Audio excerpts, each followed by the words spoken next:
It's Abby Glassenberg from Craft Industry Alliance. I hope you are having a fantastic Wednesday. We come here live every Wednesday to do our member spotlight, where we get to drop in on one of our members, get a chance to talk to them about their business journey, and maybe see some of their artwork if we're lucky. And today we are going to be talking with Robin Koehler from Nestlings by Robin, and I'm very excited to have her here. So hopefully we'll see Robin shortly, but it's always so fun to see all of you and also have the opportunity to talk with one of our members. Hey, Robin, how are you? Good. How are you? Good. Nice to see you. I love the quilt behind you. Thank you. Yeah, and I wondered if you would just start out by telling us a little bit about what it is that you do. Okay. Well, I started as a designer, a quilt designer, and it basically just built upon years of doodles and trying lots of many different crafts that are out there, which I think a lot of artists do. They start in one place and then their journey leads them somewhere else. So I used to be a huge cross stitcher. I loved cross stitching. Okay. And that was my go-to for relaxation. But I always doodled on the side, and I had tried woodworking and many other activities. Not knitting, much to my mother's chagrin. She loves knitting, and it never stuck with me. So once my husband's military, he's retired military, and we were stationed overseas, and there was another spouse who loved to quilt and offered to teach anybody who wanted to learn for free. And I thought, yeah, I'll try it. I'll give it a whack, why not? And once I learned quilting, I never looked back.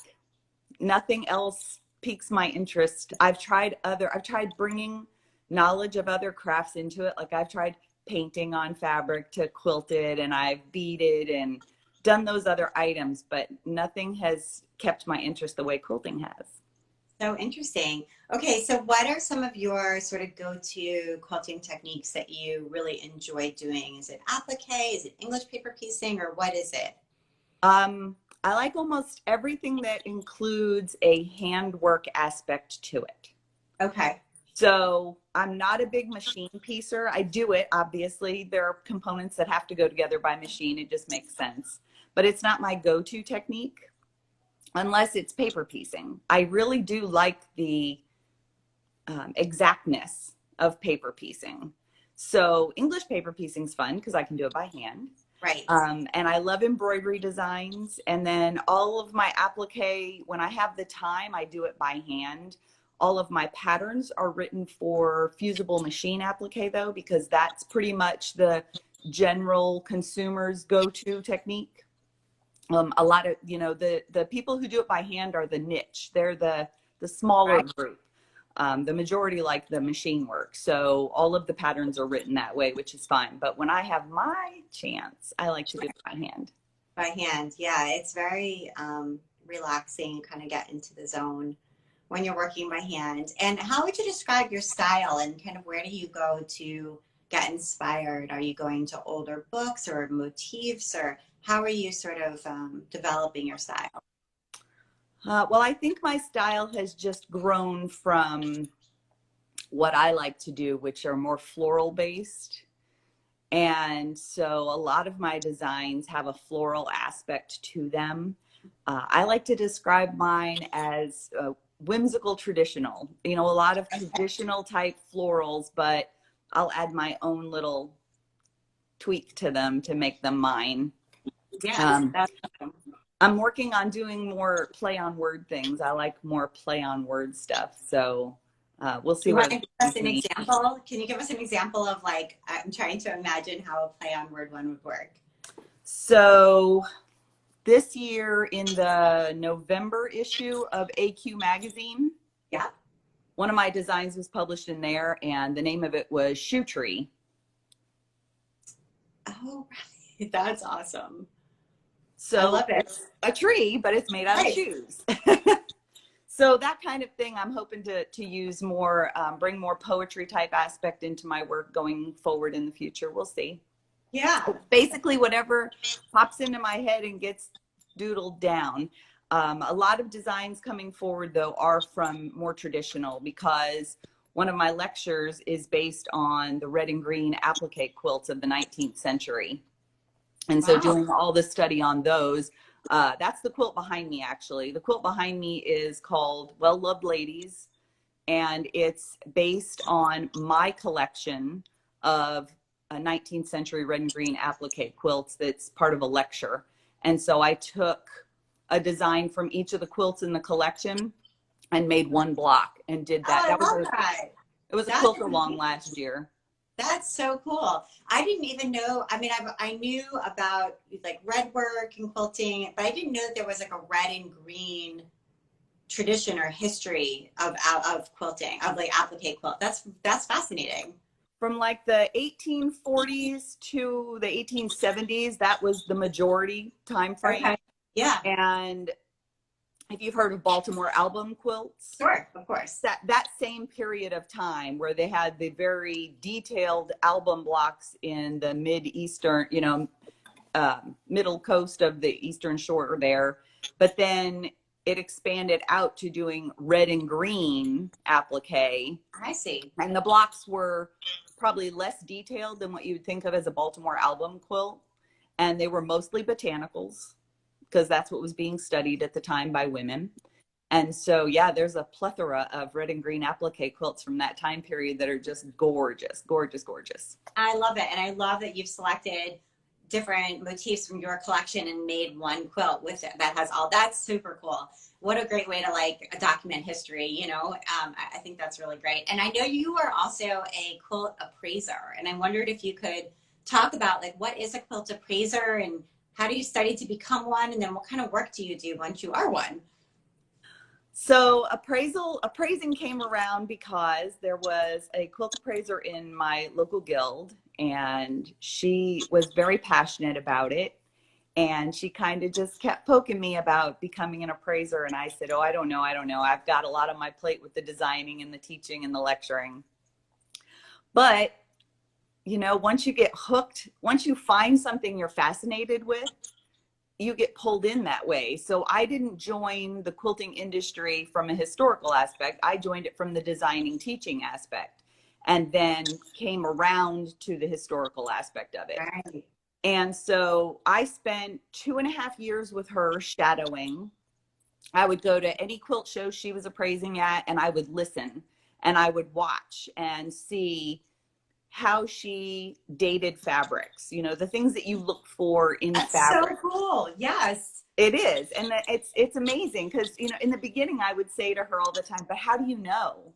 She Right. goes, you end up just knowing. And now I get it. So now a quilt comes across my table and I can look at it and tell a lot of times by the colors, the quality of the fabric, the designs, and all of those come together to tell a story of when that quilt was made. And that's how you start learning from there. You learn the dating aspect of it. So it was very fascinating. I love old fabrics. The old fabrics are just not what I expected them to be. I think if you didn't come to it from a historical aspect, I think we have a tendency to think, oh, those old fabrics were not very good and they weren't very pretty, and they were all, in the 1800s, everybody was sad and depressed and they all wore dark colors, and that is so not true. Some of the colors will just blow you away.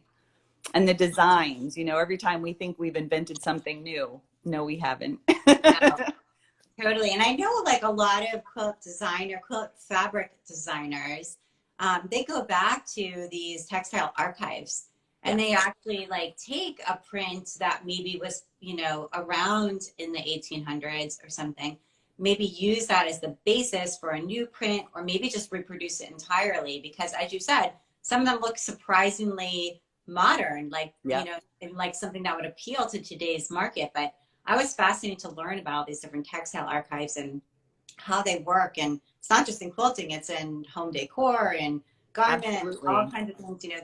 The designers go and source these historical prints and then bring them back to life. And I just love that. I think that's so cool. So, so that's great. Do you have any other samples sitting around in your studio that you might want to show us? Because this is super interesting.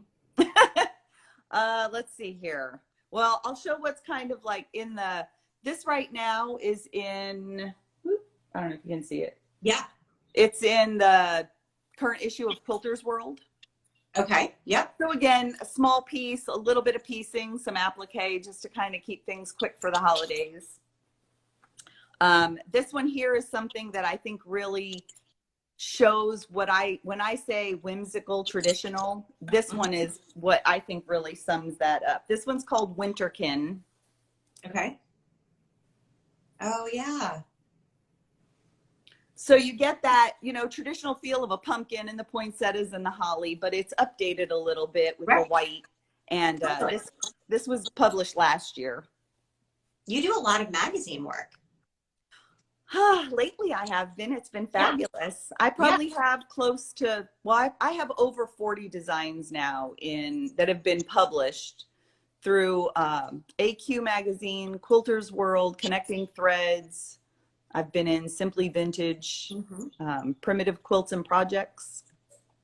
So I have my little favorite group of magazines that I love working with, and they love working with me. Thankfully, they keep picking me up. Right. And it's just it's just another way to keep getting out there. You've got to have a way to get your face in front of people. So absolutely, it's fun, and it's fun to have like kind of a small team to work with. You have, when you're working with a magazine, like you got people who are giving you feedback, who are talking to you about your work, photographing your work, and I don't know, there's something nice about that as well, the interaction. Let's see, what else do you want to see? Well, this one I might have to stand up for. I have another quilt along that's starting in February. Oh, good. And I'm calling it Blizzard Quilting because it's going to be fast and furious. It's going to be just for the Olympics. I'm going to turn this just a little bit. Yep. Yeah.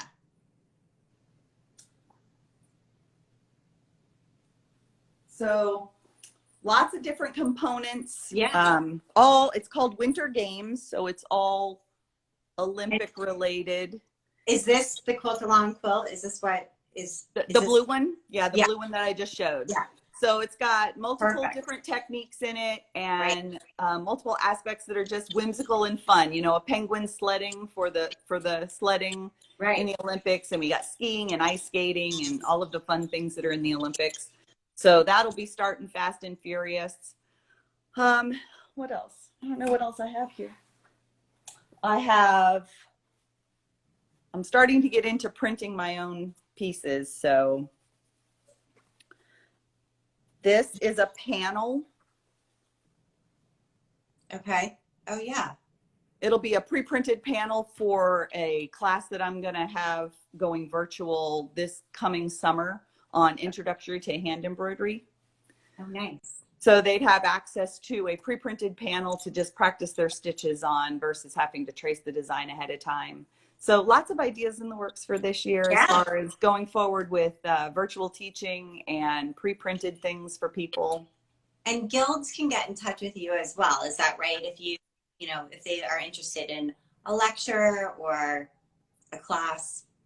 Absolutely. My website is nestlingsbyrobin.com, and there's a lecture workshop page on there that they can go to. Okay. Anybody who's interested in the quilt along or any other things that you'd like to know about coming up, when you go onto the website, there's a secure pop-up window for newsletter signups. That's probably the best way to get information from me is via my newsletter. And it's secure, and you can opt out if I bore you. Well, Robin, this has been great. I love learning about your work. I love learning about your clear passion for quilting, for all things quilting, for historical quilts. I learned a lot from just this short conversation. So I really appreciate it. Thank you for being a Craft Industry Alliance member. And thank you so much for doing our member spotlight. Thank you for having me, and thank you for all you do for craft industry, because there are a lot of benefits to being a member. So I appreciate it. You're welcome. Thanks everyone who joined us today. See you next week. Happy quilting. Bye.